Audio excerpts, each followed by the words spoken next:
Upcoming ఓటీటీలో release అయ్యే movies 'సంధ్యానామ ఉపాసతే' జనవరి 22న ETV win యాప్లో రిలీజ్ కానుంది.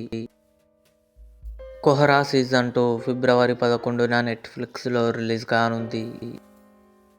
45 శివరాజ్ కుమార్, ఉపేంద్ర కలిసి నటించారు. జనవరి 23న జీ5లో రిలీజ్ కానుంది.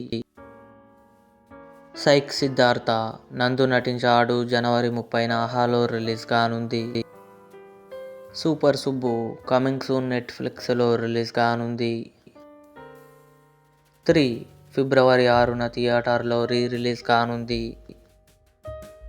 'ద సీఈఓ క్లబ్' ఫిబ్రవరి 23న అమెజాన్ ప్రైమ్ వీడియోలో రిలీజ్ కానుంది. 'ది రాజా సాబ్' ప్రభాస్, మాళవిక మోహనన్, నిధి అగర్వాల్ కలిసి నటించారు. ఫిబ్రవరి 14న జియో హాట్స్టార్లో రిలీజ్ కానుంది. 'Emily in Paris season 6' December 18 నెట్ఫ్లిక్స్లో రిలీజ్. ఇవి అప్కమింగ్ ఓటీటీలో రిలీజ్ అయ్యే మూవీస్. ఈ వీడియో మీకు నచ్చినట్లయితే లైక్ చేయండి, షేర్ చేయండి, మా ఛానల్ని సబ్స్క్రైబ్ చేసుకోండి.